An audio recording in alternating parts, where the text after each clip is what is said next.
Our house is a very, very, very evil house with 2 corpses in the yard, both of which are charred. Now everything seems like we're doomed. La la la la la la la la la. Killer houses on this episode of Attack of the Killer Podcast. Yay! Attention planet Earth and beyond. Stay tuned for Attack of the Killer Podcast. Attack of the Killer Podcast. Attack of the Killer Podcast. Attack of the Killer Podcast. That's time for the show. Yay. I don't know why I did a little bit of like Kermit introducing the Muppet Show right there What at the was very that? end, but I might keep it. I don't know. Hey! Yay! It's time to light the light. Hello and welcome to another fixer-upper episode of Attack of the Killer Podcast. I am your realtor, Insane Mike, and this is episode 265, Killer Houses. That's right, we're going to be talking about movies where it's not just a possessed appliance or a killer sofa that's actually a lazy boy chair, but it's a whole damn house that's trying to kill you. Now, this is what Attack of the Killer Podcast is all about. We are a horror movie... What? I'm so excited to hear what we're all about. You don't know by now? Should come with a warning. Yeah, He's about to say it. this Go is ahead. the warning. We're a horror movie podcast. We're a group of friends. We get together, we pick a topic, and we talk about horror movies that fit within that topic. Now, we're all just friends here, hanging out, drinking some brews. Not really. But there's going to be spoilers. It's going to happen. I'm just going to warn you. Spoiler for the spoilers. Now, if you like the show, I would What's wrong with ask... you? What's that? I said, if you like the show, what's wrong with you? Means you're cool and you know what's up. Exactly.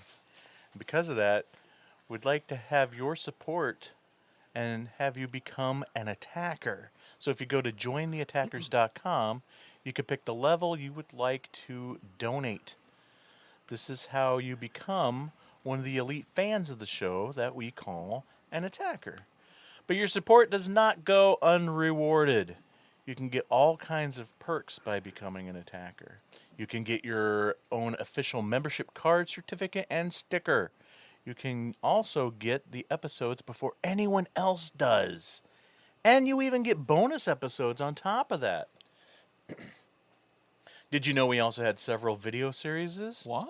That's right. We do? We do. There's video updates. There's Insane Mike's 1 Minute Top 10 lists. And there's even a show called Killer Critiques. You can also see those by becoming an attacker. That's how you get to see them. There's so much extra goodies that you can get. And all you have to do is go to jointheattackers.com. Sign up for the tier that best suits you. And then you become an attacker. Again, that's jointheattackers.com. And now it's time to introduce you to the podcast crew. Instead of buying a house, he's living in a bouncy castle. When I asked him why he chose to live in a bouncy castle instead of a normal house, he said it was because of inflation. Andy! Thanks for listening. How's it going, everybody? He got an estimate for a new roof on his house. He was really happy to learn that it was going to be on the house. Tad, everybody! Hey, guys, thanks for listening. He found a glory hole in his wall of his new apartment. He was going to tear down the wall, but it's a load-bearing. Jason! Oh, Jesus. Wow. Goodness gracious. Hey, everybody. I'm glad you're here. Please stay. Please. You know Shudder. Oh, do I? Yeah, you do. I think we all do by now. At least I hope so. But in case you don't, Shudder is the premium streaming service with the best selection of horror movies and series, all uncut and commercial free. from Hollywood favorites and to cult classics. And you can try Shudder for free for a full month. Full month, that's like anywhere between 28 and 37 days. You can get a full month from us here at Attack of the Killer Podcast. Just enter our promo code AOTKP and you can start your journey with Shudder with your first month on us. That's right. Don't say we never get you anything. Again, that promo code is AOTKP. It's the summertime. There's a lot going on. It's definitely busy times for us here at Attack of the Killer Podcast. When we're not busy with our normal 9-to-5 jobs, we're recording multiple podcasts, drawing comic books, writing scripts, preparing film festivals, going to or putting on toy shows and conventions, or all the other stuff that we do. So we do like to have time to unwind by watching stuff. And I bet you want to know what that stuff is, so let's find out together. Here's Tad with what we watched.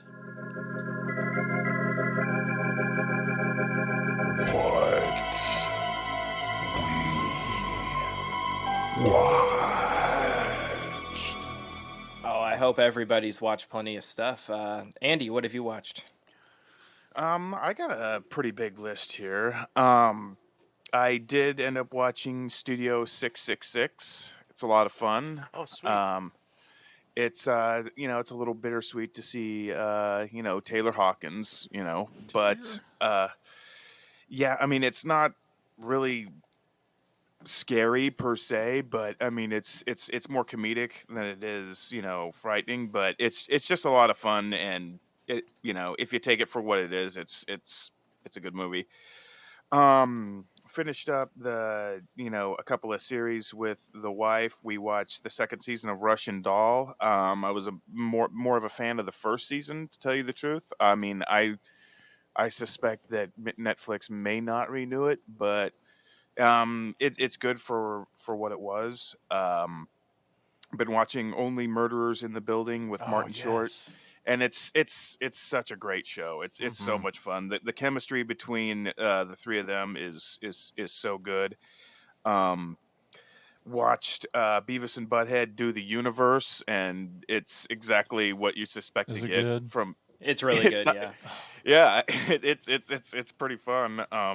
You get to see all the classic bits. Beavis, he gets his hands on some uppers, and while him and Butthead are in prison, and instigates a riot as Corn Julio, and it's good stuff. TP for his bunghole. Do not disrespect my. Go ahead. No, I was just saying I was pretty surprised it was, and this isn't a spoiler, that it's actually a direct sequel to Do America, like picks up right after. Oh, cool. Oh, wow. So it is Yeah. connect. Like it's not just a new Beavis and Butthead movie. It is a follow up to that movie. Yeah, and it makes Mike sense. Mike Judge is just so consistent. Yeah.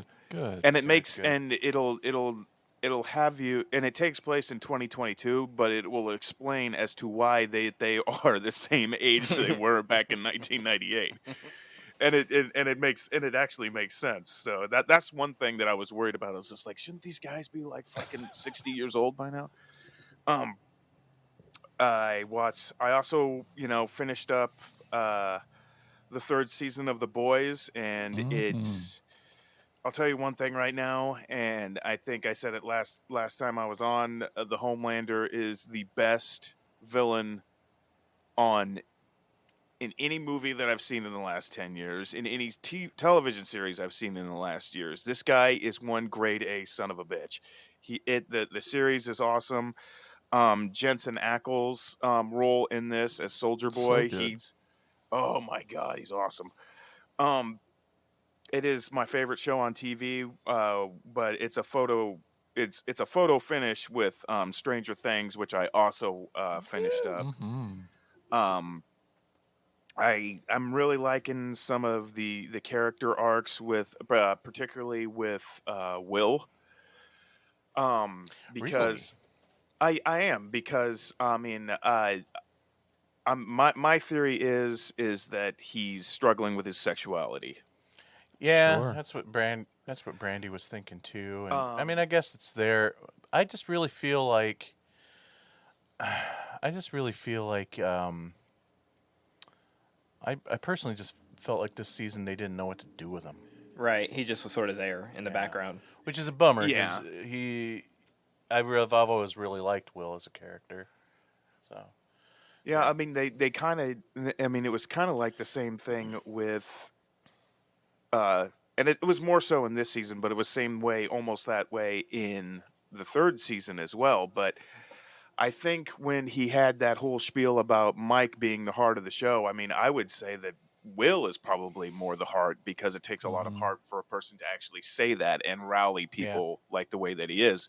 yeah, Um and people, I've heard people online saying that that it's queer baiting, they're putting it in there, but because he is gay. But I mean, just like, well, you need to take into consideration that the show is not set in 2016. It's set in yeah, 1986, yeah. and he's back then it was okay. It still happens now, but I mean, they were probably high-fiving people, when they drugs, somebody behind a truck that was different.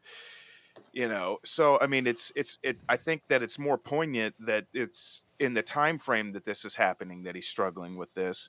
Well, And in that go regard, ahead. I really liked in that sense. I really liked what they were doing with Robin in this season. Yeah. Well, see, I Uh, felt like with the Robin thing, it was a little too like progressive. I mean, it was just like she was accepted by her friends. She never really struggled with it, other than her own personal struggle. Where I felt like, uh, I don't know, it felt a little too modern. Like I think Nikki pointed out too, was like uh, back then, this she would not have been like as open and cool. Like her friends probably wouldn't have been as cool about it, and she probably wouldn't even told her Mm, friends. She would have struggled more like Will does, where he's yeah. sort of keeping it in. well, do they all know? I mean, I always thought it was just Steve that knew. I Maybe. think you're right. Yeah. I mean, but I guess the point I'm trying to make is that it it it makes me really. I think it makes a lot of people relate to the inner demon struggles that these people that are going through. You Mhm. relate to the characters a little bit more because I mean, here's here's a kid that can go to an alternate dimension, literally fight demons, but yet they all struggle. They all struggle with their own. Yeah. I mean, it's just a good show. And then, I mean, I've heard so many people just splitting hairs. I mean, even with Eddie playing Master of Puppets, it's just like, oh my God, the song was only out for like 3 months. I mean, how could even as a teenager, how could he master playing Master of Puppets? I'm just like, good God, man, Fuck you off. were no right. I mean, like you were finding any reason whatsoever to take a disliking to it. I mean, just like if that pisses you off that much, why are you even watching? Well, I Right. can argue that the other direction. I'm like, I knew all the metalheads in the '80s. They would have listened to that song at nauseum before it got to the masses in a matter of 3 months, and probably learned how to play it on a guitar. So anybody arguing that are posers. They don't know. Well, Yeah, I mean, I think the actor that plays Eddie actually learned it, and he probably learned it faster than 3 months, Right. Yeah. if you want to argue that. But and it's the same thing that happened with the in the first half with Kate Bush. People are like, oh, kids are just now discovering this. It's like, dude, Metallica hasn't had a radio hit in a lot of kids' lifetimes. Like Yeah. they are metal icons, but they have not been. They haven't. It's like it's such a stupid argument that's like, I can't believe teenagers are just now discovering Metallica. Like, why would they know Metallica? Why would we assume that? And it's great that they are. Who cares how they discover it? yeah, a fan is a fan. I A mean, lot, a you're lot gonna of people discover. discovered it on fucking Beavis and Butthead. It's like when Yeah. they made fun of Enter Sandman. Like a lot of like '90s kids, Yeah. discovered it then. It's just, yeah, You shouldn't have an ownership of like fandom. It's just like you're not allowed to. Give me a break, man. Yeah, and if they're gonna nitpick about that kind of stuff, are they not freaking out about the fact that in less than a year's time, all of those boys grew like 10 feet and all their balls dropped. I mean, Yeah, they can't even do anything for Will's voice. He has a lower voice than I do. He's like fucking he's like Isaac Hayes. He's like Barry White. 11. I think that's and that always makes me chuckle again, liking the Will character. That he was always just like the tiniest one of the bunch, and now he's the biggest one. Right, with the lowest voice and he just he hit his puberty before everyone else and I know, And Mike. he's got that fucking Dumb and Dumber haircut they put on. God damn. That's bad.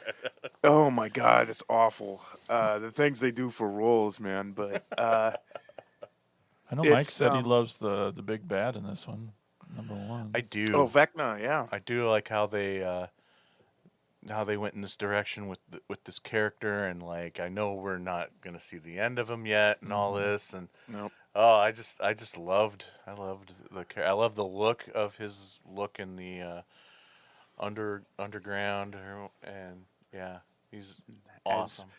As usual, my wife was a mess. At the with Max. not Max, Eddie. Well, spoilers if anyone. I mean, you shouldn't be listening anyways, but we are gonna. We've already. We warned you. We warned you. It's spoilers, but and if you haven't already watched it already, man, what the hell are you doing, man? Come on. Anyway, that is pretty much everything that I watched. I mean, I got a few Vinegar Syndrome orders in that I'm probably going to be tearing into. So, but yeah, sorry. Long story short, that's what I watched. Something to look forward to next episode. Oh, the and, the vinegar syndromes. Yeah, and I watched Doctor Strange in the Multiverse of Madness. I Me really too. enjoyed that as well. And the only thing that I can take away from that is you always have to play. You always have to pay Pizza Papa. Mark, you got to pay that guy. All right, Jason. Now that we know you've watched The Boys and Doctor Strange, what else have you watched? I also watched the new season of Barry. Got caught up on that. Oh yeah, It's freaking amazing. was that was the newest episode? That was the last of the season, right? Yep. Hopefully not the last ever, right? Oh, No, I think it's been renewed. Oh, thank God.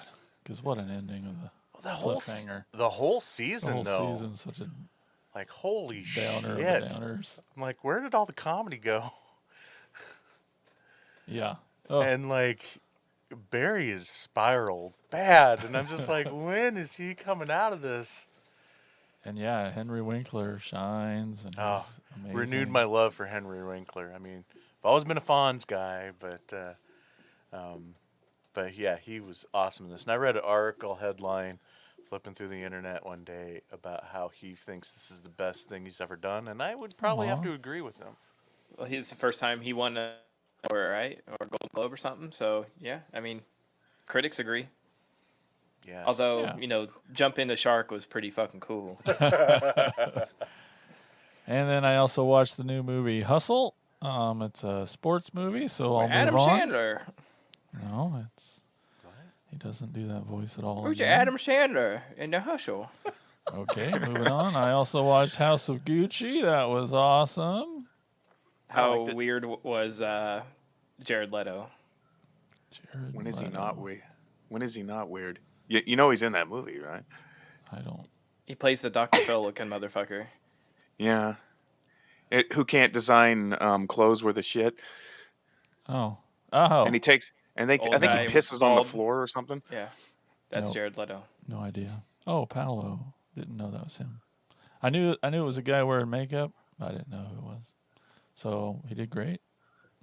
Yeah. Really They should've got just me. Apparently, He he did convinced good you if that he- he wasn't Jared Leto. Yeah, exactly. I had no idea. Well, if Jeffrey Tambor wasn't like canceled, they probably could have just cast him, but instead they wasted Right. 12 hours a day on Jared Leto, put makeup on him. And that's what I watched. All right, Mike, what have you watched?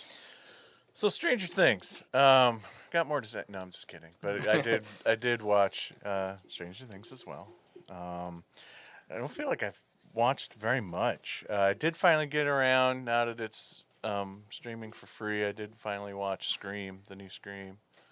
Hmm. And it was awesome. I was really nervous at first because the lead actress girl, our new Sydney Prescott person, I didn't think she was a very good actress, and like I felt it was really bad in the beginning, especially the big exposition dump where she's talking about how she's Billy's sister and all this, that, and the other thing, and I was just like, oh, this is not going well. But once they get into all the meta commentary stuff, and and all the classic Scream people start popping in, it won me over, and I thought it was very, very awesome, very good flick. So Have you seen it yet, Jason?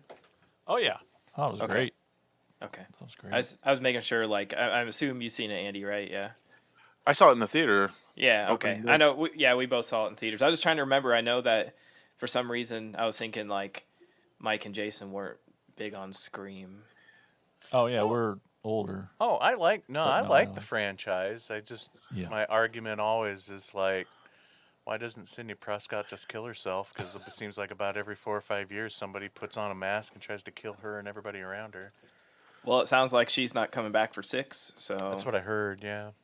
Maybe yeah. they'll kill her off screen and do something really shitty. I Or hate they it when could do just that. they almost had her. It seemed like in this one, like literally when I think it was Dewey called her, it was like it's happening again, and he's like, just stay there. Like that, she could. I mean, she moved away, so she could literally just stay there, and she would not have been at all involved with this movie, like or that Yeah. story. Like she's the one that forced herself into that story. So Yeah. maybe she'll learn her lesson. Like they'll call her and say it's happening again. She'll say, "All right, bye, thanks." I honestly don't think there'd be anything that they could do with the Sidney Prescott character at this point that wouldn't, like, piss me off. Like, I'm just saying, like, if they kill her off screen or whatever, like, how unceremoniously awful that would be to follow the single character for this many installments. I don't think they're That would dumb. piss so many people. Yeah. They're not. Oh, yeah. They handled this so well, for the first one as a non-Wes Craven production. It felt like it fit in the universe perfectly. So Yeah, it fit. Yeah, exactly. they But- obviously respect it and know the franchise very well. Yes, definitely. But her coming back every single time, like you said before, she must have, like, out of any character possible, she must have, like, the most hardcore survivor's guilt of anybody. Yeah, that's what I'm saying. And yeah, exactly. How many, what her karma is awful. So, but my point was though is that I think just the best thing to probably do is just to just kind of like leave her be somewhere in the universe off screen. I Instead of, saw an interview with Hayden Panettiere. I don't know how to spell her or pronounce her last name, but Patchieri? she basically, she had a very small cameo in that YouTube, or they mentioned her, an Easter egg sort of, in one of the YouTube videos they're watching in Scream 5. And she basically reached out to the Radio Silence crew and was like, the fans obviously want me back. I want to do it. Like, can we do this? She did it like right after Scream 5 came out. And so I'm guessing, and she would not reveal how much she's in it or anything, but I'm excited because I love her character. I thought, in Scream 4, she's awesome. So I'm excited What was to her have character's name? Kirby. That's right. I knew it started with a K. I was going to say, like, Chloe or something, but I Yeah, couldn't. Kirby. She's awesome. I loved her in that. She's like the best part of that movie, besides the Culkin. He was cool too. But, I think it will be interesting. They'll somehow fit Sydney's absence into the whole meta thing, I'm sure. yeah. I mean, if they can, like, include Jigsaw into, like, 15 of the Saw movies when he's died in, like, the second one, I Yeah. mean, they can figure their way around this. And so, really, last thing, not going to go too far into it, but just like I said, I haven't really had time to watch much of anything. So the only other thing is I finally started getting through my my movies I bought from the Severin table at the Midwest Monster Fest? Yeah, and so I watched Absurd, which I've seen before, but watching the Blu-ray of it, it's freaking awesome. Great movie. An unofficial sequel to Anthrop- Anthrophagus. I've always thought of it as kind of like an unofficial sequel, but very, very, very, very, very Italian Halloween ripoff by Joe D'Amato. So if that doesn't entice you, but I would recommend it. It's got one of my one of my all-time favorite torture kills of all time. Oh yeah.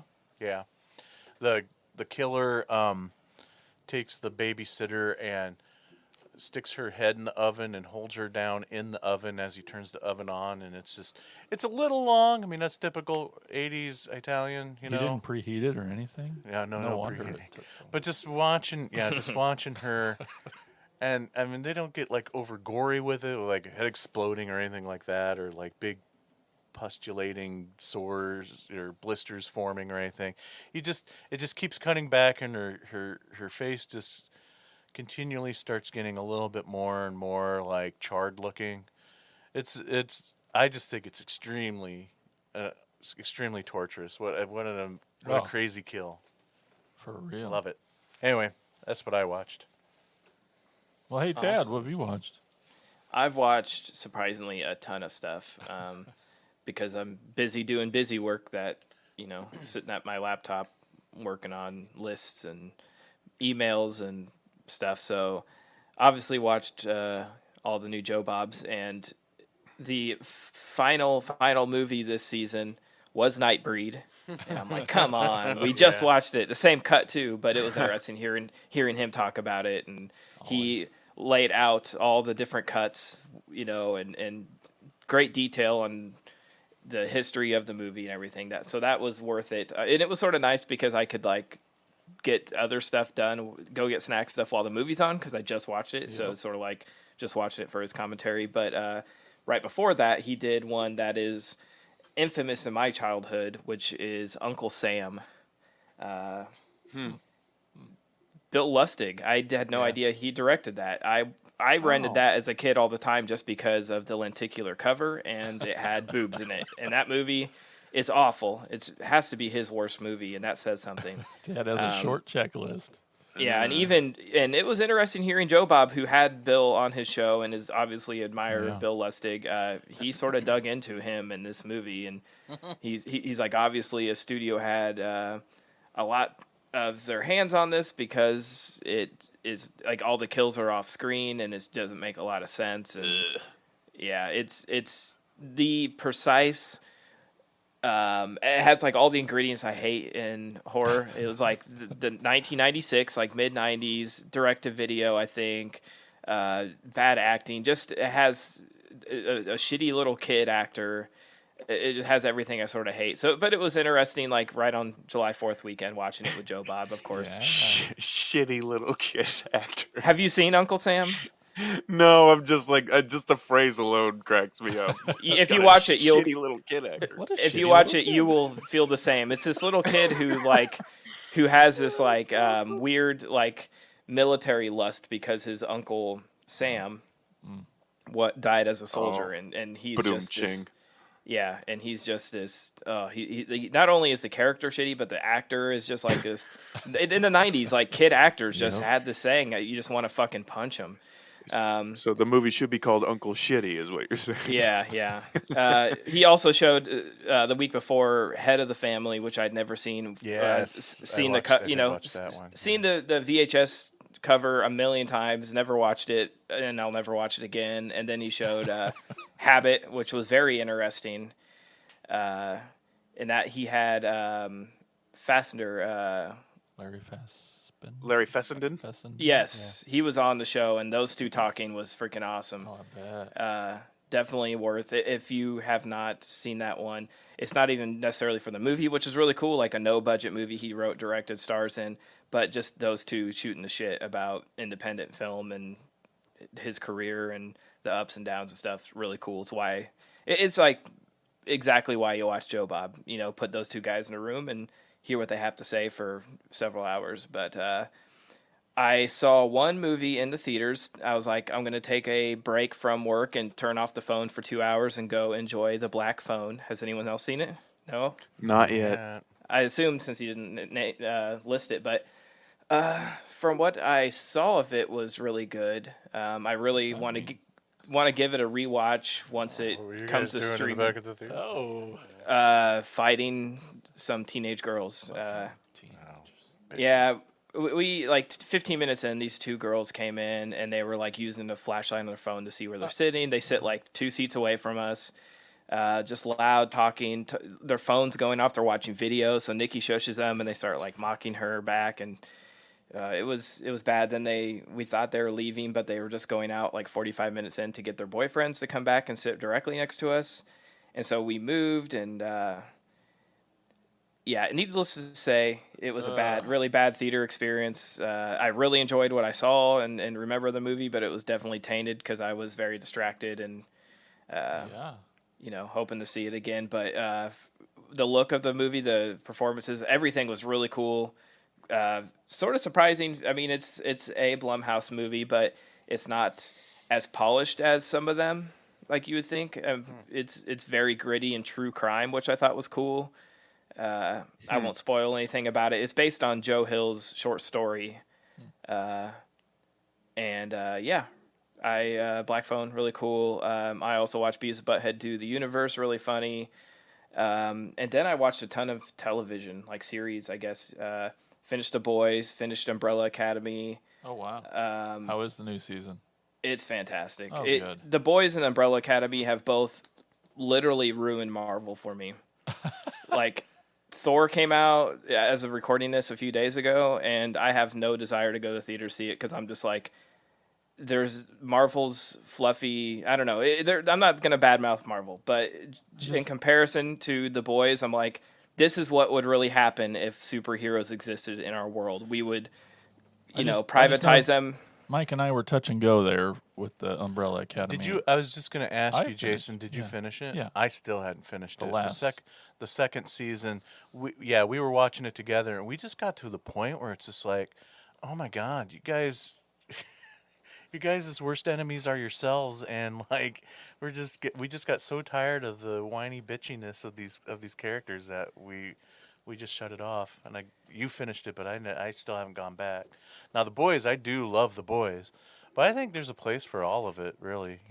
I'm sure there's a place, for but the fun, I think fluffy stuff like Marvel, and then the dark and grittier stuff like The Boys. But I just feel like maybe I have Marvel fatigue also with Yeah, I could see that. just like after watching The Boys, and I'm just thinking like right now in the way things are in the world, the way it just feels like that is exactly how we would treat superheroes. We would privatize them and make a government branch, and they'd be all shit people that abuse their power, and they'd fuck each other over and try to kill each other. Satire, basically, is Right, and it's like this is how it would be. And I just if I go back and try to watch anything Marvel, sometimes it just seems like all I can think about is like Homelander, fucking jerking off on the top of a building. It's like this is exactly what they would do. But you think I they'd don't be know. guys fucking octopuses, though? Yeah, I mean they would. Yeah, if they could talk to them. There's guys have weird fetishes, But I also Typical started. porn. Yeah, I also started Mindhunter. I'm really late to the game, but I've been getting through that. I'm about halfway through the second season, and god damn, man, like I knew it was gonna be good because I love David Fincher, one of my favorites of all time. And just the stillness of it, the quietness. The two leads in this are so fucking good. I know I'm like setting myself up for heartbreak because they haven't said they're bringing back for third season. Probably not happening, but so it's sort of how it is with Netflix. Going in, you're probably not going to get a conclusion to any fucking thing because they suck. But it's true. But it's like that is fantastic series. To me, of trying to tell people like it's a love-hate thing.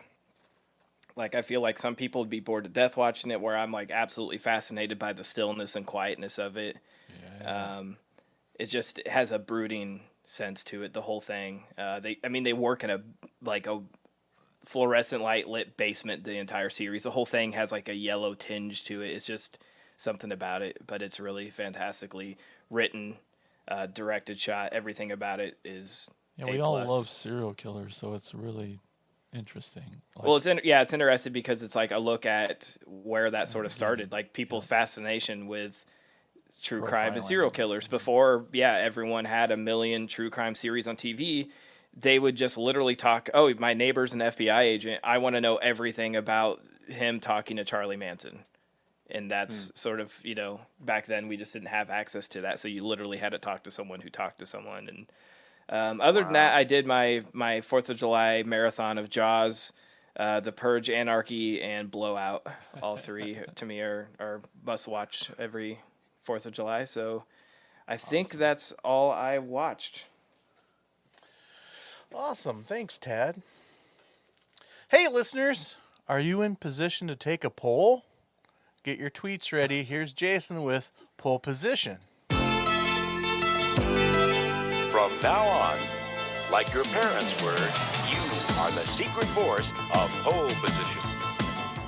All right, on this week's poll position, the question: what are the scariest houses in horror movies? I know, right? We're gonna do our typical 2-round snake draft.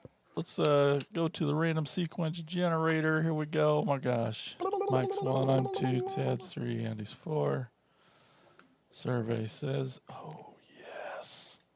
Oh, that means- Jason's first. Damn it. I know what your number one is. Andy is second.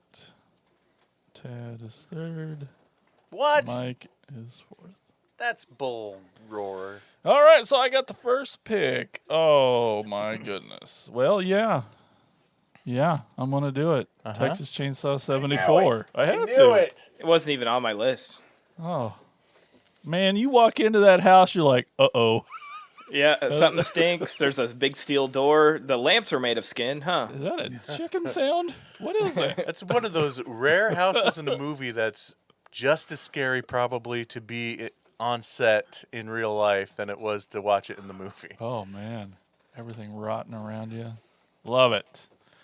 All right, that was easy. All right, Andy, you're up next. What's pick 2? Oh, I'm kind of torn on to which one I should say first because I Will it make it? got a back? feeling somebody else will jump on it. But I will go. I gotta go with the OG. I'm gonna go with 112 Ocean Avenue in Amityville, New York. I'm going with the Amityville Horror House. Going for the votes this time. Got it. Well, Andy's never had votes before, so it's probably a good idea to try it. All right, Ted, pick 3. Oh man, I have a couple different ones, but this one to me is an obvious choice, and I'm thinking more of the physical house and not just the horror of the people who are there and what they're doing inside. So I'm going with the Freeling house from Poltergeist. Oh Nice. yeah, definitely. Oh. Nice. Because I mean, going from where they started to where they end up in that movie, and Oh yeah. you do not want to fucking live there. No way. Since that movie, there's never been a house built on Indian burial ground since. Nope. I think what's more Whether that was a thing or not, it definitely. what's more terrifying about that house for me than having poltergeists in it is the fact that it's in a neighborhood where every fucking house looks exactly the same. That just Yeah. makes it Vivarium. more terrifying. Also scary, yeah. All right, Insane Mike, you're on the turn. You get pick 4 and 5. All right, so my first pick, we're gonna go with Rustin Parr's house in the Blair Witch Project. Ooh. You know, you got those handprints on the walls, and whatever the fuck's going on in the basement. I mean, come on, how creepy is that? It's pretty creepy. That's right. So then I get the next pick too. Okay, let's see. Looking at my master list here, I think I'm just going to go So for it. I wanted to have kind of a mixture, but all of these is all Blair Witch the sequel. No, I The just mean, foundation like, of the house. the Blair Witch 2. I With the meant tree in the middle. by having a variation of like in different settings, but I guess I'm just gonna stick with houses in the woods. I'm gonna go with the cabin from Oh. Evil Dead. Oh, Ooh, damn it. Evil Dead. That's good. That's good. All right, Ted, you're back up. Pick 6. I'm gonna one up you on the Evil Dead cabin and say Cabin in the Woods. Oh, see, that's way what worse. I thought he was going to say. Very good. Yeah, that's a good one. definitely on the list. Yep, that was on my list too. All right, Andy, pick 7. Okay. Whatever house that has R. Kelly in the closet. No. True, Andy wins finally. I will. I will Neverland say Ranch. Oh, come on. go. It's not true. no. It's not true. I will say my second pick, and then I will give my honorable mention. I'm gonna go with the house on the hill behind Bates Motel for my pick. Yep, that was one of them I was debating on. Honorable my mention: picks. People Under the Stairs. Ooh, Cool. Maybe I'll that's a take good that one. one with my last pick. Oh yeah, you still have to Uh-huh. But I'm not going to take that one. Gosh. See, there's haunted ones. I don't know. That's not me. I'm going on brand. I'm going 1428 Elm Street. go. Yes, Oh, nice. We could probably do 3. I feel Yeah, like pretty but, easy. Oh yeah, I've got a pretty big list. Then give me People Under the Stairs. Then. Well, no, wait. Let me. Let's just let it do go through. honorable mentions. Yeah, it's All right. we're already out of order, so Yeah. The other ones I had were Insidious and Conjuring. Oh, okay. The two Haunting of ghosty Hill ones. House. Oh, my. Yeah, I had Hill House on mine. I had the I had- Firefly House, the That was on Yikes. mine. House of 1,000 Corpses, and then House of the Devil, and Yeah, of that course was the on mine. Myers house. I had Myers Place, the old Myers Place, and the Perrin home from Conjuring. Yep. Rosemary's Babies. That house there. And those neighbors. Yikes. Yeah. I thought of House one on this House on morning. Haunted Hill. Oh, yeah. That I didn't know if it'd be on your list, Mike, since you're the one who introduced us to this movie, but Ghosts of War. Remember that movie? It was all that Yes, house. that would have been a great one. I didn't even that. Yeah, because that house is rather creepy. Yeah. Well, let me look at my list, see if I have anything left. You may call shenanigans because it's not really a house per se, but they were living in it. The Overlook Hotel in The Shining. Yep. Yeah. I got Buffalo Bill's house in Silence of the Lambs. Pretty that was creepy. That was said. I guess the last one on my list that hasn't been said is the house from Monster House. I wondered if you were going to cheat with that one. Why would that be cheating? Anyway, 'Cause so it that's doesn't pole really, position. uh, Yep. I think it counts. It does, but None of these houses are real. I mean, besides That's true. Amityville. Would the Session 9 asylum work? I mean, people see, do live there. Yeah, I don't consider it a house though, Yeah, it's not a home. because then we can So, go to a like residence. Frankenstein's place. Castle. Yeah, we could. I mean, we could go to anyways. but where the people can go is Home- to Twitter. But home is where Yeah. the heart is, guys. Go to Twitter at AOTKP. Get your votes in for who do you think picked the scariest houses in horror movies, and that's pole position. Thanks, Jason. You're welcome, Mike. All right, let's talk about some movies, some killer house movies. Where should we start? Tad, what movie should we start with? Let's start with 1977's House.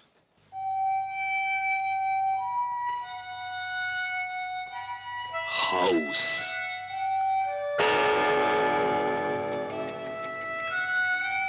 スイート私あなたを救えなかった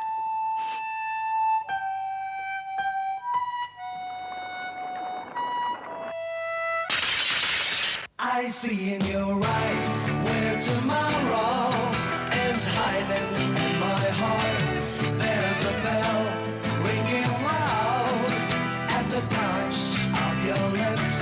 Down the rainbow, I'm sliding. Little arrows keep falling as thick as a cloud. 眩しくて怖いのよ日の光が 「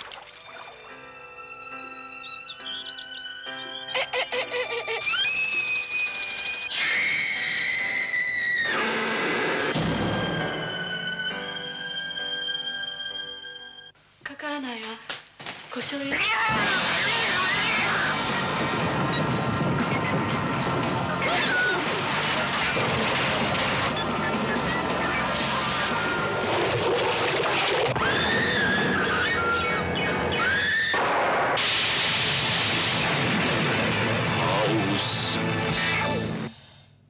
I mean, what else can I say? That trailer pretty much sums up what the movie. No, what I'm going to Almost do. like torso. I'm just gonna read the great description from Criterion because to me this is tops. Okay, how to describe Nobuhiko Obayashi's indescribable 1977 movie House as a psychedelic ghost tale, a stream of consciousness bedtime story, or an episode of Scooby-Doo as directed by Mario Bava. Any of the above will do for this hallucinatory head trip about a schoolgirl who travels with 6 classmates to her alien aunt's creaky country home and comes face to face with evil spirits, a demonic house cat, a bloodthirsty piano, and other ghoulish visions, all realized by Obayashi via mattes, animation, and collage effects. Equally absurd and nightmarish, House might have been beamed to Earth from some other planet. This one is so much fun. I love this movie. I was late to it. I didn't see it probably until like 3 or 4 years ago. I played it at the Capitol as one of my birthday movies, double feature, and it's going to be hard to ever top this one. It is so much fun. It goes from absurdist slapstick comedy straight into nightmare fuel fucking fever dream horror, back to weird Japanese sitcom to God knows what. I think an episode of Scooby-Doo is directed by Mario Bava is about as good as it gets, describing the saying. But there's, I was watching it late, like 2 a.m, and I was, I put like part of the ending on my Instagram story, and I've never had such a response to anything I've posted. Everybody's like, "What the fuck are you watching?" Exactly. It is so much fun, though. I love this movie. I've watched it several times. It's just so strangely weird, but in a good way. It just makes me so happy and comforting to know that they had drugs over there. You know? Yeah. It was the 70s. I think drugs was everywhere. Yeah. Speaking of the 70s, what is it like? The girl that goes to the aunt's house. Is that what her name's? Fantasy, Yeah. I believe. Yeah, the character names are just awesome. Yeah, are very spot on the nose would be an understatement. Yeah. Sweet melody and angel. But yeah, notice speaking of the 70s, I think like the director had seen Saturday Night Fever because her dad is dressed exactly like the way John Travolta is in Saturday Night Fever, with the white suit and the big ass, black collar. Yeah, I mean, this is like there's no really way to, describe this, to anyone. You just you have to not only see this, you just have to experience it because you're just like, what am I even watching? There's, like I said, there's multiple tones to this, like the way Tad said, whether it's a comedy or just like some sort of strange bloody Japanese acid trip, it's I mean, I love the severed fingers playing the piano. I mean, you have to, with the piano eating the girl, I mean, all that stuff was great, but you have to take into consideration the effects are from 1977, so you kind of got to be a little forgiving for that. Definitely. And Personally, I suspend think your- it adds to the appeal because it's so well done with like nothing. Like it's so Yeah. cool how they Yeah. do these mats, like have the legs flying across the screen. You can see a clean line where they they literally cut it off with a mat, and it adds to it so much. Agreed. the mystique and the time of the film. But yeah, there's a lot of. I mean, I'm sure a lot of the explanations are tied to Japanese, folklore in some way that I don't know a lot of the tales over there, but with the spirit of the cat and this and that. But I was like Tad. I had slept on this film for a long time. I had heard about it and wanted to see it. I mean, I had it like in my cart in Amazon, the save for later Criterion, for quite a while. I just had never pulled the trigger on it, and I was just like, well, and then I heard that we were going to watch it. Well, I was just like, well, I don't want to buy it now, because I'm going to end up watching it anyway. But I'm glad we did.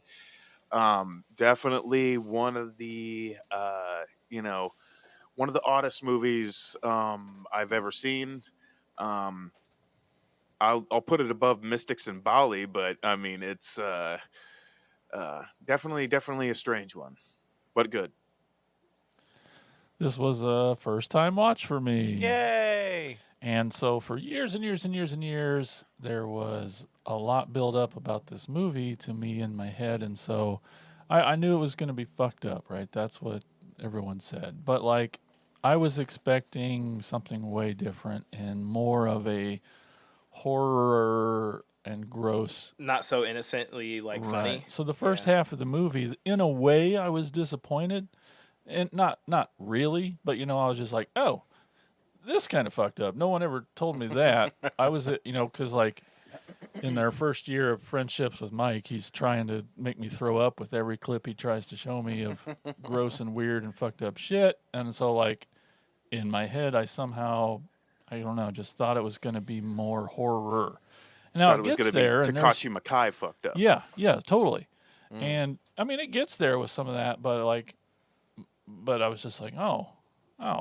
So I'm like, I was even mad. I was like, well, why did I wait so long on this movie? Nice.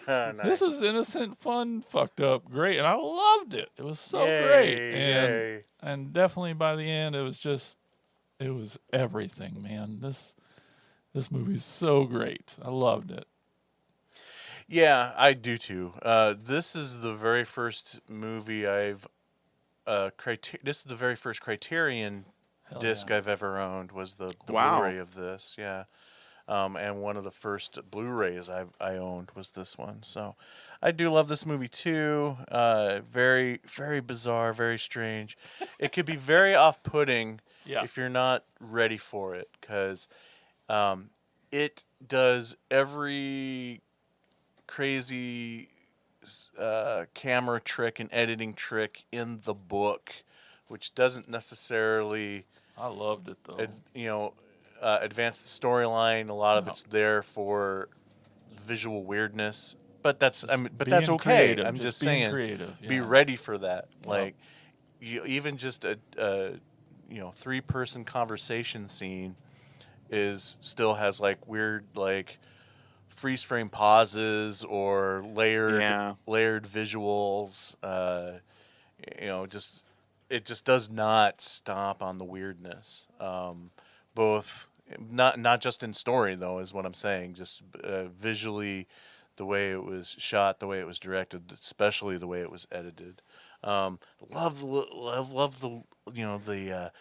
the the opening credit sequences and cartoon elements of it. That to me definitely doesn't feel very Japanese to me. It definitely feels more like US 70s adult animation style, which I love. Kind of like that psychedelic animation you would see in like Yellow Submarine or Ralph Bakshi films from that era. Yeah, great film, and it's all for me. It's all worth the price of admission for the piano scene. That is like Definitely. the iconic moment of this movie. I remember watching it with my group at my birthday showing, and the scene where like they have the cat go forward and backwards across the piano. Yeah, and that is just like I think that got the biggest reaction. Just like, what the fuck is happening? Yeah, for sure. And Jason brought up how I used to subject him in the early days of our friendships. Every new friend you're testing out, you put them through the ringer. I know. I don't do that nearly as much as I used to. Hardly at all, it seems like. Well, mostly because I don't have any friends. But Everybody's seen it all now too. yeah, this is Horror true. boot camp. It's true. Yeah. It's hard to shock anybody anymore. But I think I've found a new appreciation for watching something weird and having someone show up in the middle of it I was watching it, and Brandy came home from work, and it was like the next 15 minutes of, what the fuck are you watching? What the fuck I don't know. Just hang on, man. Yeah, I'm surprised she hasn't seen this one. It seems like something Brandy would love. It's because of all the cat stuff. Maybe, but also just the overall silliness of it. Like it's like sort of Jason was saying. I wouldn't even call it fucked up. It's just more like just weird.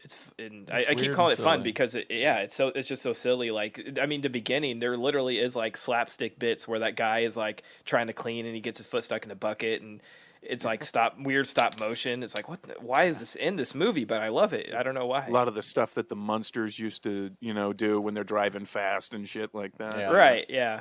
Just Yeah, a sped up sweet, shots, sweet and innocent movie for the first half. You're just, I'll take that dude's dune buggy though. I thought that thing was a fresh ride. and I also like that. Plenty. You could watch it and you can see plenty of things. This is 77. Plenty of things were imitated since, but like I still thought all that editing and weirdness was still fresh too. Oh, Like, yeah. it still held up great. I thought.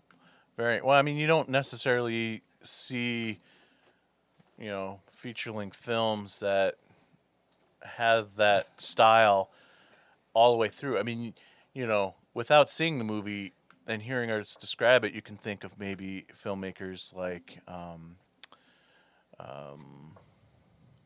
Yeah, nobody. That's great. and, dang it, why can't Edgar Wright? I couldn't think of his name for a minute. Like Edgar Wright might be one that springs to mind. Stuff like Scott Pilgrim would maybe be the closest mainstream comparison that you could come up with to this, but it still doesn't even touch what they were doing in this movie. Definitely recommend it. Yes, definitely. Watch it with a group if you can, because it's a blast. It's definitely a fun one to watch with a group. Oh yeah. The Criterion Blu-ray I highly recommend because it's gorgeous. It's just a Yes, it gorgeous is. movie too. The way it's shot and the colors, and there's a really cool little bonus feature on there with Ty West talking about his appreciation for it, and what a lot of people overlook about like these Criterion foreign language films is that they do a more accurate and better job on the subtitles. Yeah. So this is like the first version, not only the first version released in the US. I mean, you could find, bootlegs and stuff, but it's invaluable to have one that even in a movie that almost makes no sense to have correct subtitles that, as the filmmaker is intended for the dialogue. So I think little things like that, often get overlooked. But And until you can buy the Blu-ray, it is streaming on HBO Max for those who can get that. yeah, part of the Criterion collection on there, I believe. Yeah. Okay, so that is our first House movie, which was House. Jason, what's our next House movie? Our next House movie is from 1985. It's called House.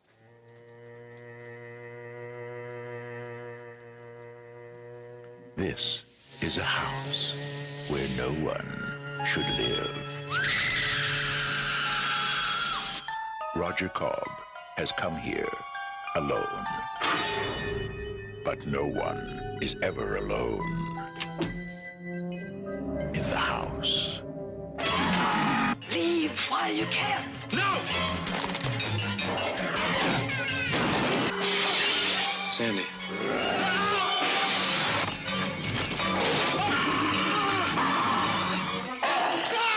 Horror has found a new home.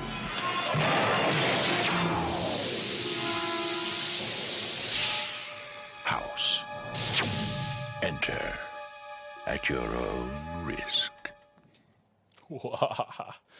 House, that's right. A Vietnam vet turned horror novelist returns to his boyhood home to find that it has been invaded by ghosts and ghouls.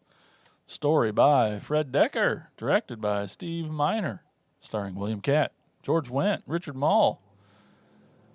Yeah, man. 80s. Hello. I've seen this several times. I don't know if it gets better every time I watch it, but it's still great. What'd you guys think? Love this movie. I've always loved this movie.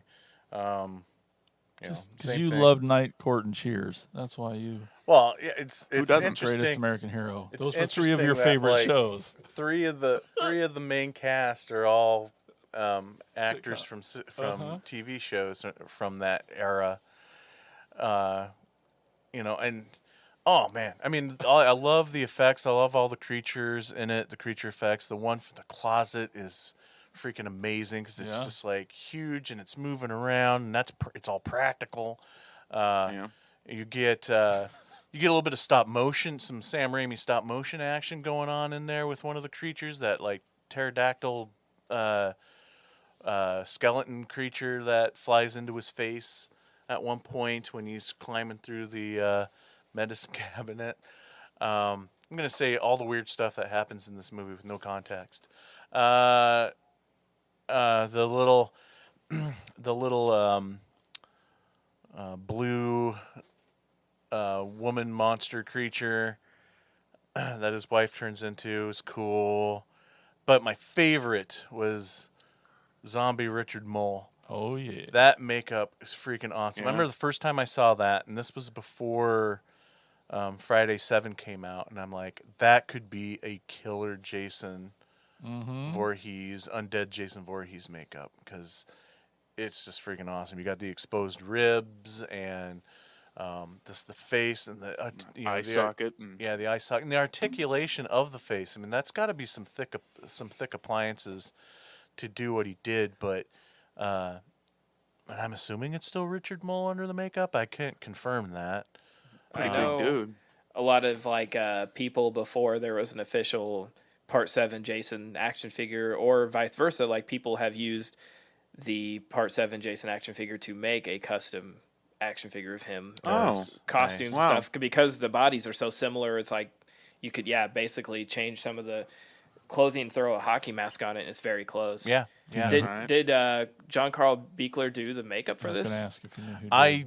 I honestly don't know. I don't I have remember. the IMDb here. I'll For look. some reason, I was thinking it was That sounds like he Buechler did. because I thought he worked on 2, maybe, but I'm probably way wrong. I don't know. So Fred Decker was one of the writers. Yeah, and that's cool, and that Yeah. feels very 80s Fred Decker. Like Fred Yeah. Decker of like, let's take everything I love from horror and science fiction and whatnot, Put it and into a throw it blender. against a wall and make a script out of it, because it definitely has that potluck feel of like Night of the Creeps and Monster Squad.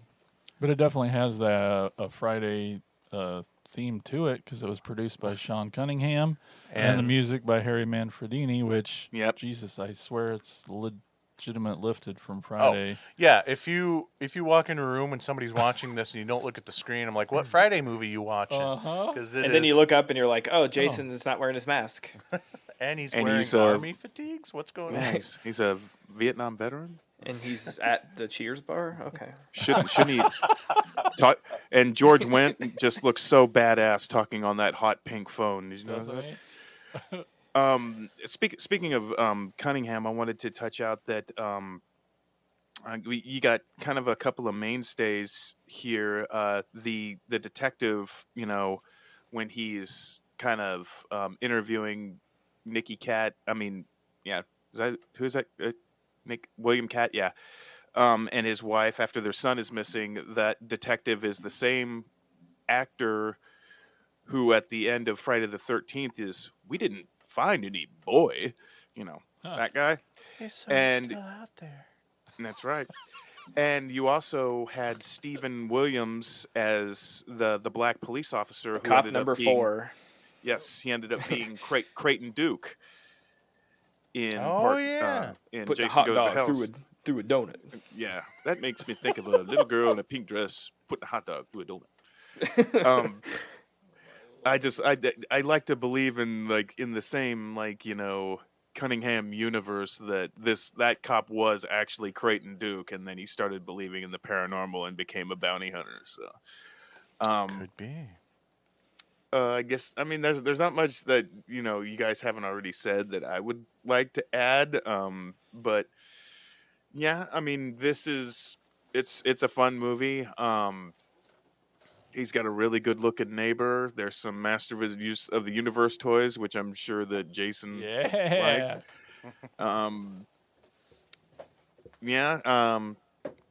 That Marlin got shot. Yeah, it did. Got really fucked up. And this is before like the singing bass, that Billy. a bunch, the rednecks would put on their wall, and then press it, and Speaking of, real quick, just I don't want to interrupt, but before I forget, have you guys seen the memes with Eddie from Stranger Things, where he's holding, when they were going through his music collection frantically trying to find music, and he grabs like, I don't know, Iron Maiden or something. He's like, "This is music."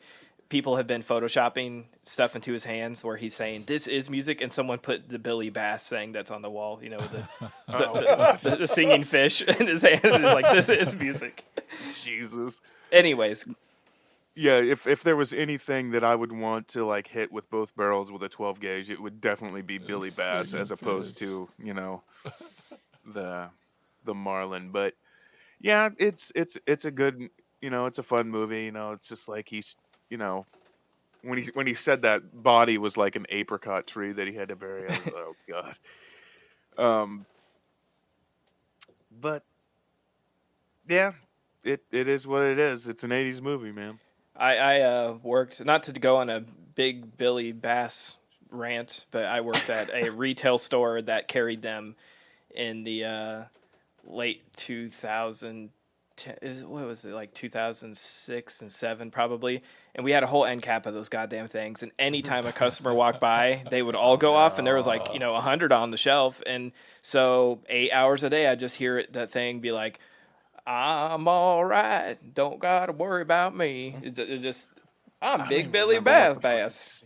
Oh yeah, and it was a nightmare. You'd hear it, and they would all slightly be off time, so they would be like echoing, and oh, what a nightmare. They were Then- harmonizing. They were like, it was one of those things that was huge for like a minute, and then once everyone had bought one for their uncle or dad for Father's Day, they did not sell anymore, and so shelves were just like they were just like rotting on shelves for ever. And their fathers never spoke to them again. No, and they all ended up in resale shops and whatever. But anyways, this is a first time watch for me. Oh, nice. This is another one of those classics that I'd seen the cover for a million trillion billion times at the VHS at the rental spots. Every rental spot, it has a classic cover of that zombified hand floating and hitting the doorbell. Ash's severed hand. Great poster. Ringing the Yeah, doorbell. really cool poster. And if I remember correctly, it was like at least one of the big box VHSs. It was sort of embossed, so like the hand sort of stuck out from the cover a little bit. Not quite like 3D, but just embossed a little bit. And never rented it, but I was going into it knowing what the big baddie looked like at the end, because I've seen that a million times and across, you can't be part of the horror community and not know what that character looks like. But I had not seen the closet monster.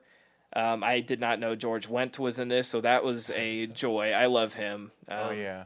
And it's cool that he's sort of back doing like indie horror movies, like VFW and Bliss. Yeah. It's cool to see him pop up and stuff now, because he's just like a guy who doesn't belong in here, but he brings an innocence, and his role in this is really funny just because, he's the neighbor that doesn't believe, and then when he does, it's like, oh shit. But well, he's obviously there for comic relief, but what's great about him, I really feel like, sure, we all know Norm from Cheers, but this movie is a great example of his really good comic timing, because he's not saying jokes, he's not doing pratfalls or anything like that, but he's the comic relief based on his timing. When he's talking about one of my favorite laugh out loud moments of the movie for me is when he's talking about the crazy woman that used to live in that house, and William Katt's like, that was my aunt, and he's like, but lovely woman, salt of the earth.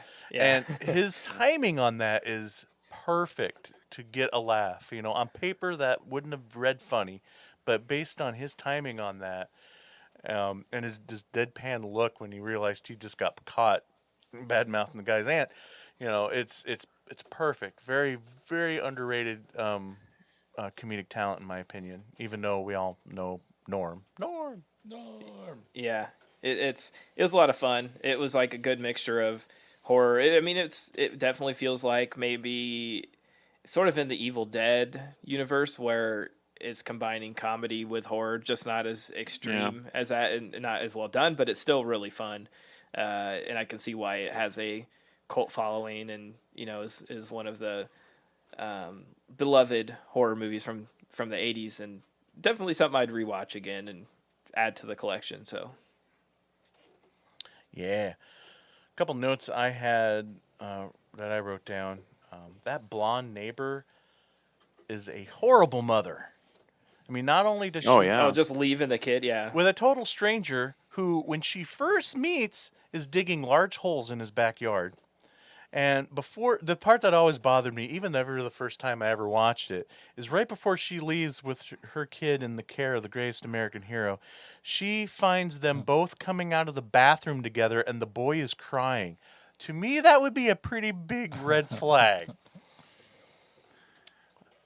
I mean, I wouldn't kick her out of my swimming pool if I caught her back there like he did, I probably would have to, hey, you make yourself at home. And then last thing I want to talk about with this movie, going back to the effects side of things, again, I feel like all the practical effects really stand up in this. And I don't know how you guys watched it. I don't know if any of you guys have a Blu-ray of it, No. or some 4K. I watched it or on whatever. Shudder. Use promo code AOTKP. I don't know what Shudder's transfer is like or anything, but It looked good.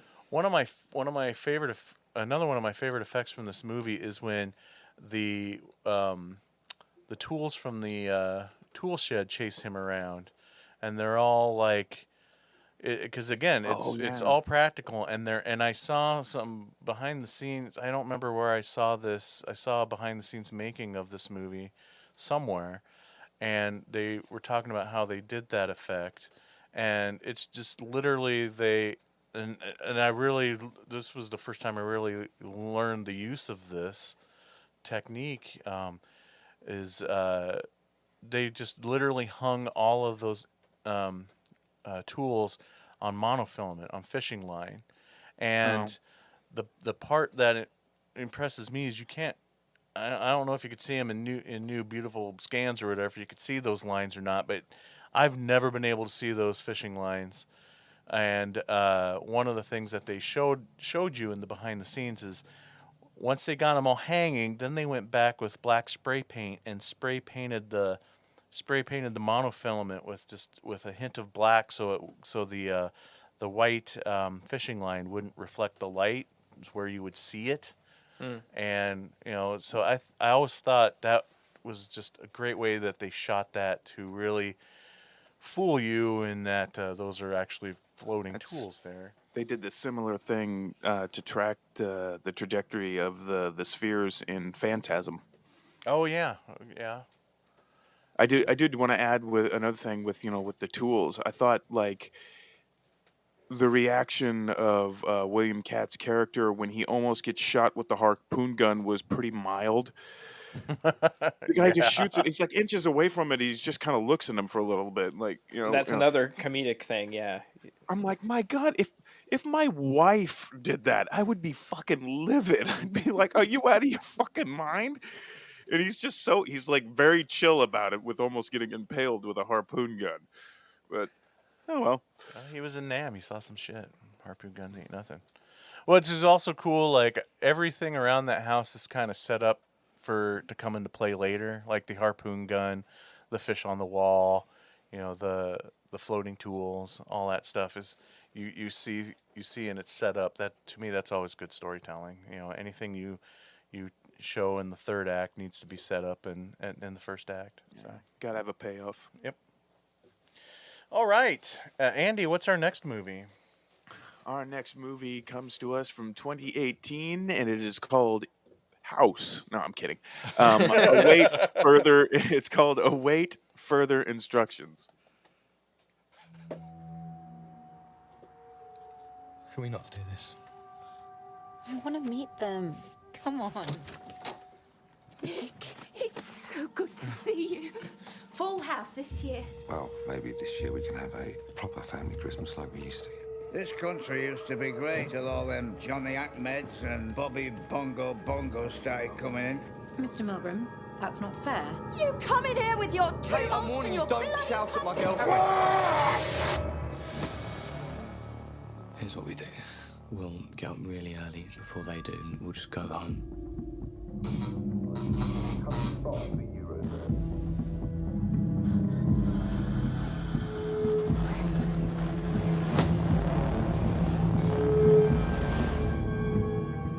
Someone's locked us in. What do you want about? They're all the same. Who would lock us in? Hello! Could it be a reality show? Some sort of awful game?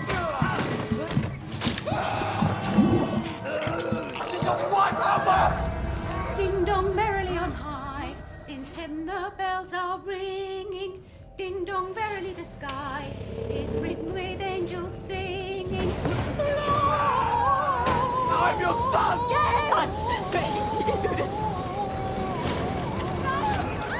Santa in excelsis.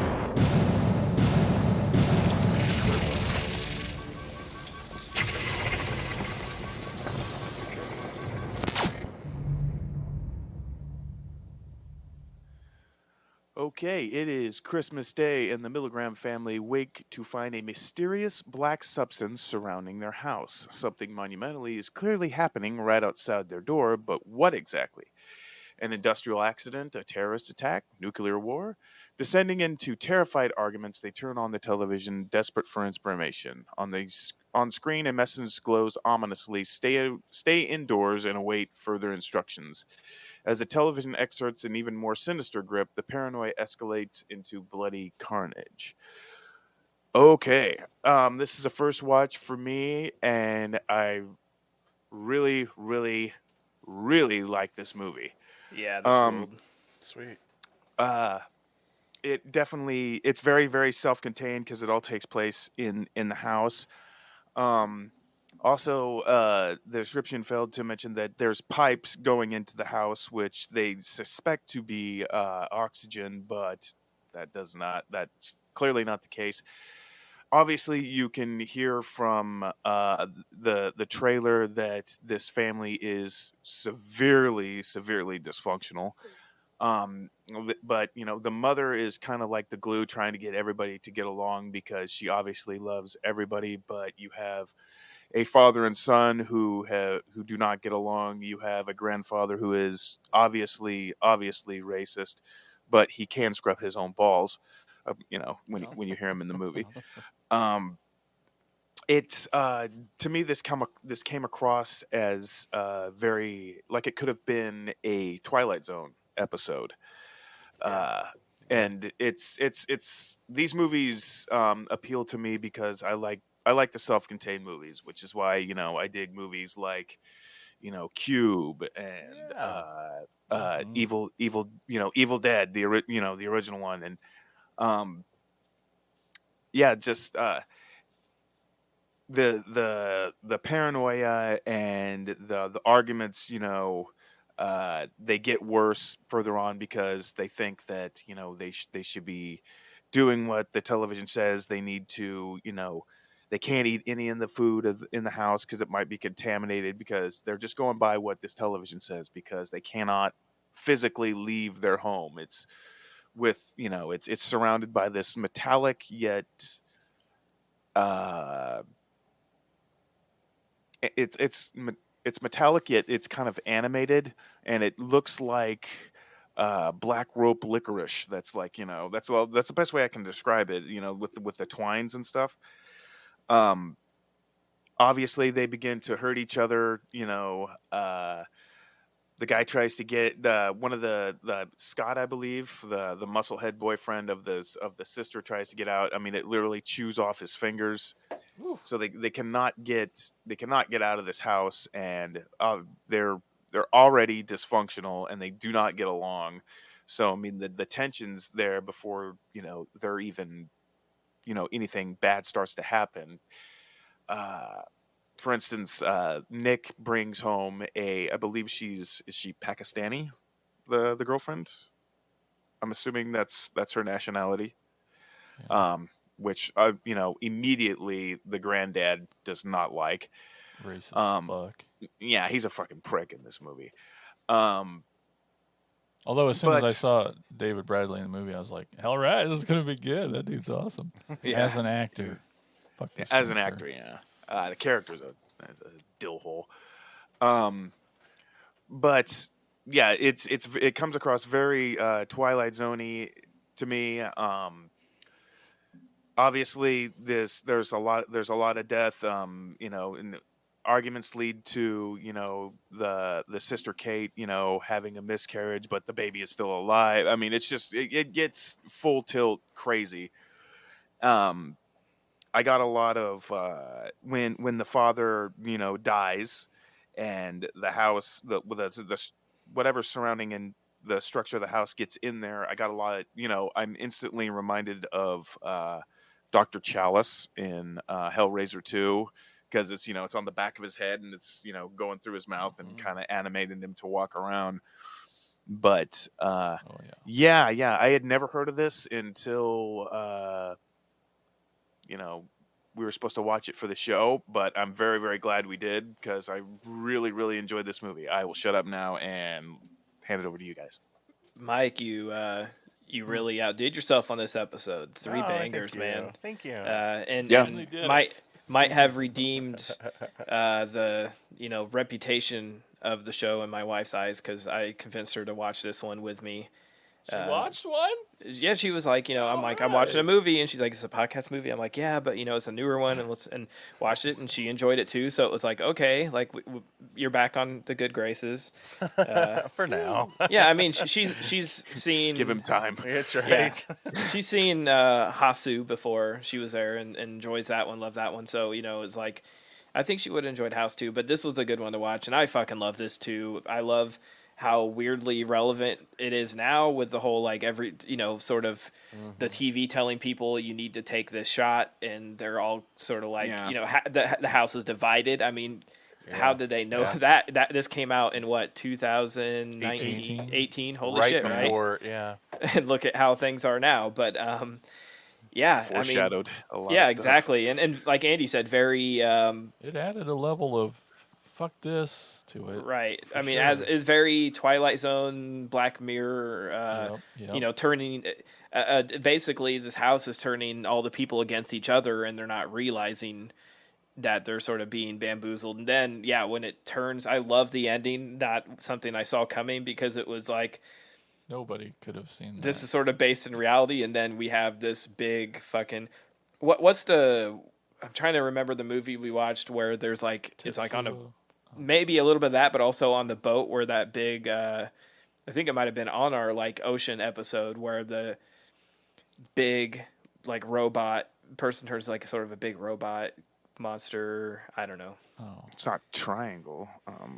No, it might have been on that same episode. But anyways, just a really cool, like it completely went gonzo at the end, and I'm okay with that. Like it went from a believable sort of social commentary right into sci-fi horror, and I loved it all around. Very bleak.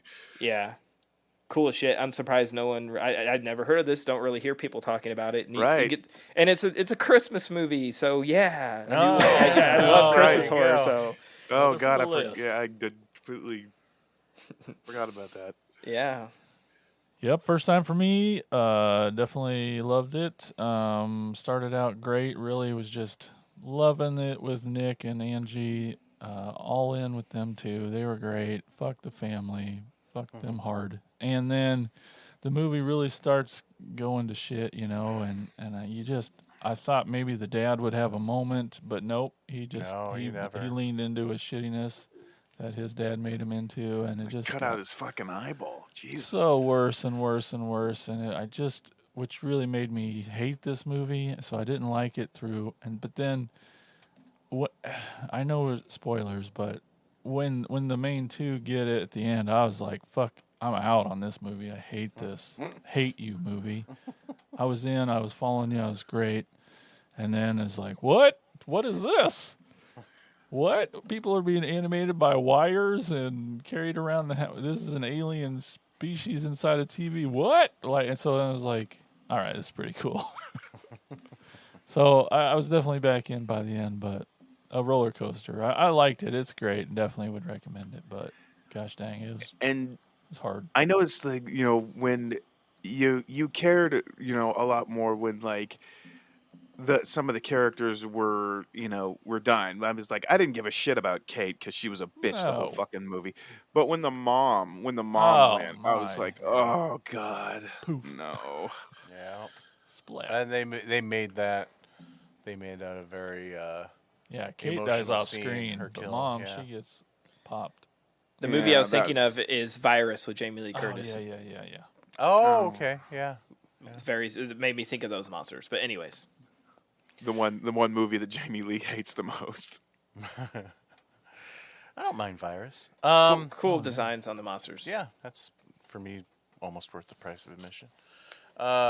Yeah, I love this movie too. That's why I picked it for the movie. Been waiting forever to find an episode to stick this movie in, to have you guys watch it, because I know I brought it up on the show before.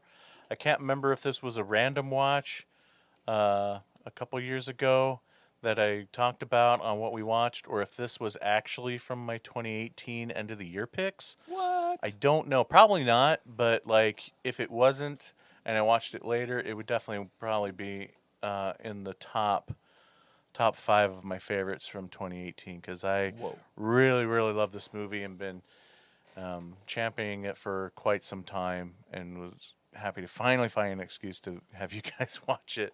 And I'm even equally happy that you guys liked it. And I figured you would too. Like, first time I watched it is like, this is going to be right up everybody's alley. It's got elements to it that I think appeals to everybody on this show. I'm with Andy. For me, one of the big appeals is that it's such an isolated story, just a family trapped in a house. And I love how they are literally trapped. There's no way of escaping. They've covered every inch of this house. And Trying only makes it worse. Yep. Mm-hmm. So, yes, definitely. Yeah, and when it gets really crazy there towards the end, it's like just awesome. Anyway, and I just love how we don't really have the answer to what happened, or why. I this was is glad for happening. that last shot, though. I appreciate them putting that in there of the neighborhood. Yeah. So there's Yeah. something, like it's on a bigger level. Wasn't all the answers, larger but it was scale. something. And I feel like things started earlier than that night or that morning or whatever, because it feels like there was moments on the television when bad things were happening in the news that I felt like was highlighted more than just, that it had a more meaning to the central plot. Like, whatever invasion is going on started with, people going crazy in the streets or whatever. I don't know. I'm probably reading way too much into that, and it was more metaphorical with the themes than actual part of the plot or anything. But I have some sad news. I just looked up, and yeah, I know where you're going. The director, Johnny Kevorkian, he died 2 years ago at 48 from a heart attack. Yeah, I knew that too, because when I first watched this movie and I loved it so much, I what else has he researched done? exactly, and then I saw that. I'm like, oh, he died. So, well, that makes me think that's probably when I watched it, was maybe 2000, in the year 2020, and not 2018. But anyway, yeah. And so when you guys were talking, I did the same thing. I looked it back up again because I'm like, oh, would that be even more disturbing if he would have died of corona, with all of that it had to take away with the metaphors of like comparing it to what we've gone through the past couple of years, which is very creepy in itself, that this movie comes out right before all that happens, and it's so relevant what we've experienced the past couple of years. Yeah. Cool. Yes, and that's. Did somebody say already that's on Netflix? It's not on Netflix. Oh, what's it on? Why would you Shudder. say that? It's on Shudder. It's on Shudder. Okay. Also Tubi and Pluto, but Yeah. Shudder. Shudder's the without first one. commercials on Shudder. That's right. Exactly. All right, cool. Well, that is it for the films that we're going to talk about this episode. Were you mad there wasn't a third movie called House? I know. Where you I were, know. right? You were I almost thought about just doing House 2, you know. just Second story. Exactly. One of these days, I'm going to find House sequels. I'm going to find a topic where all the movies have the exact same title. You about did it. Okay, before we pack up our stuff and move, we still have more show to come. So we're going to take a quick break, and when we come back, it's going to be the segments time here on the show. During the break, however, you're going to hear a promo for our podcast network called the Prescribed Films Podcast Network.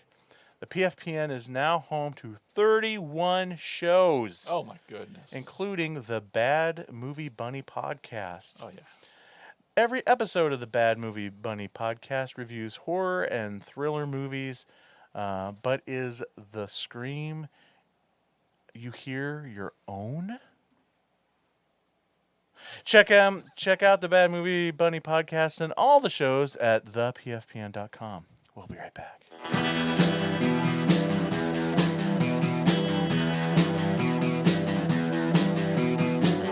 You're listening to the Prescribed Films Podcast Network, home to hundreds of hours of free podcast entertainment.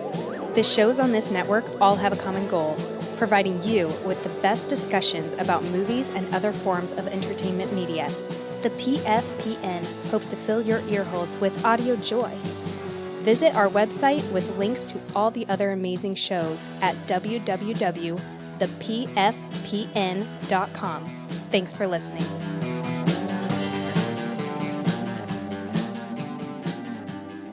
And we are back.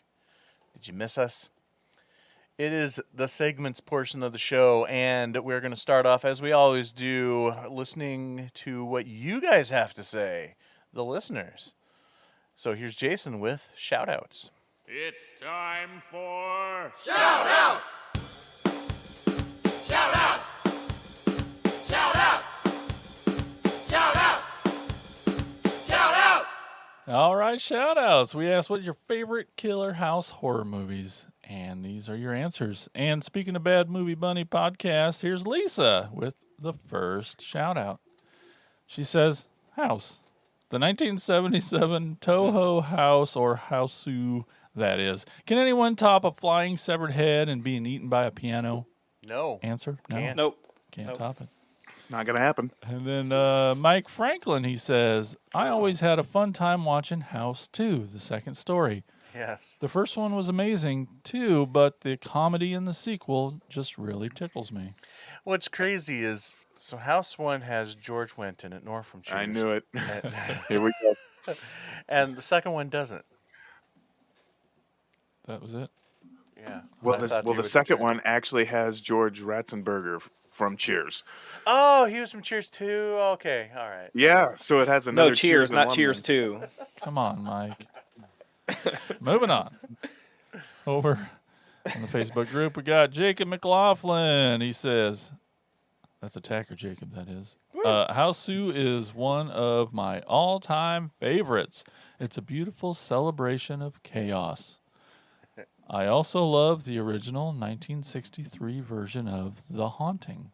Oh, yeah, absolutely. We didn't have anything on Twitter or Instagram, but, the phone's ringing. Listen up. Uh-oh. Hey everybody, it's Hank O'Brien here for my bi-weekly phone call. Like this week, we're talking about killer house movies.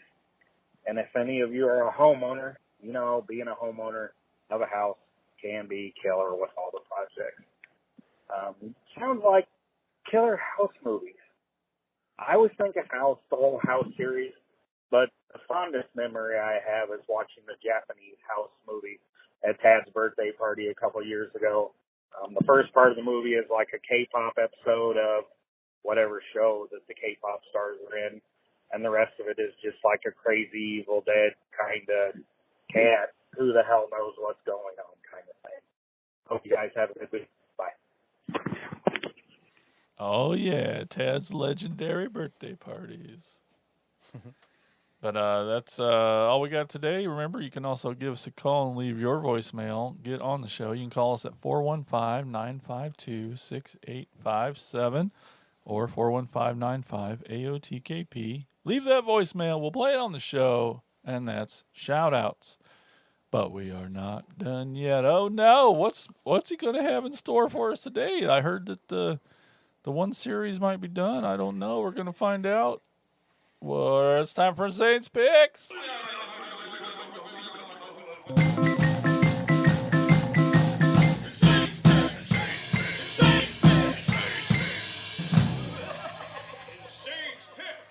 That's right. Yes, the Insane Picks Hall of Fame is going to be coming to an end, but there's definitely a few inductees that I feel like I would lose my cred if I didn't induct. So these next several Insane Picks Hall of Fames, it's still going to be going on for a while because these are the grandmaster, the granddaddies of Insane Picks Hall of Famers. The ones that are so epic that they require multiple episodes of Insane Picks. Starting here with, I would say, probably one of the greats of Insane Picks, a filmmaker that has made such an impact on the world of B-grade horror and exploitation films that I can't cover him in just one episode of Insane Picks. So for this Insane Picks Hall of Fame, we will induct the godfather of gore himself, one of my favorite filmmakers of all time, Herschel Gordon Lewis, Part 1. Herschel Gordon Lewis was born in 1926 in Pittsburgh, Pennsylvania, of all places. Love Pittsburgh. His father died when he was 6 years old, and his mother never remarried. Lewis's family then moved to Chicago, Illinois, where he spent the majority of his adolescence. After graduating from high school, Lewis received a bachelor's and master's degree in journalism at Northwestern University near Evanston, Illinois. A few years later, he briefly taught communications at Mississippi State University. He was lured from his academic career to become the manager of WRAC Radio in Wisconsin, and later became a studio director at WKY TV studio in Oklahoma City. In 1953, Lewis began working for an advertising agency in Chicago while teaching graduate advertising courses at night at Roosevelt University. During this time, he began directing TV commercial advertisements for a small production company called Alexander and Associates, which Lewis would later buy out half of the company with business associate Martin and renamed it Lewis and Martin Films. Lewis directed a short promotional film entitled Carving Magic in 1959. The show starred William Kevrin and Harvey Korman, who would go on to star in other Lewis projects.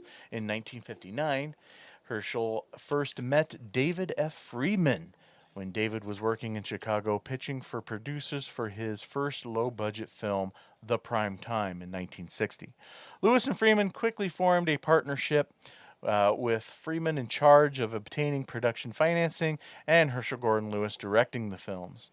To them, it was a business, and they knew they couldn't compete with Hollywood budgets, so they set out to make films that would bring in quick cash with topics that Hollywood would not touch. So they started out making what was known as nudie cuties, very low budget, cruelly made films featuring female nudity. The Prime Time is a film about a bored young girl looking for excitement, getting involved with nude modeling, drugs, and rock and roll. Interesting fact about the Prime Time, it was the first feature film produced in Chicago since the late 1910s. Herschel Gordon Lewis was only producer on the Prime Time, but he would assume directing duties on nearly all of the films from then on. His first movie he directed with his longtime collaborator David Freeman was Living Venus in 1961. Living Venus is loosely based on Hugh Hefner. It's about two friends who start up a men's magazine called Pagan. Most notable thing about Living Venus is that it is the feature film debut of Harvey Korman, who would later go on to be in several Mel Brooks movies and would also be one of the stars of the Carol Burnett Show, and also most famously starring in a Star Wars Holiday Special. David and Herschel Gordon Lewis continued to make nudie cuties throughout the early 1960s. These films marked the beginning of a deliberate approach to filmmaking that each respective party would continue through their production careers. Typically, these nudie cuties were kind of screwball comedies, such films such as Boing in 1963, and it's spelled BOIN-N-G apostrophe. And in 1961, The Adventures of Lucky Pierre.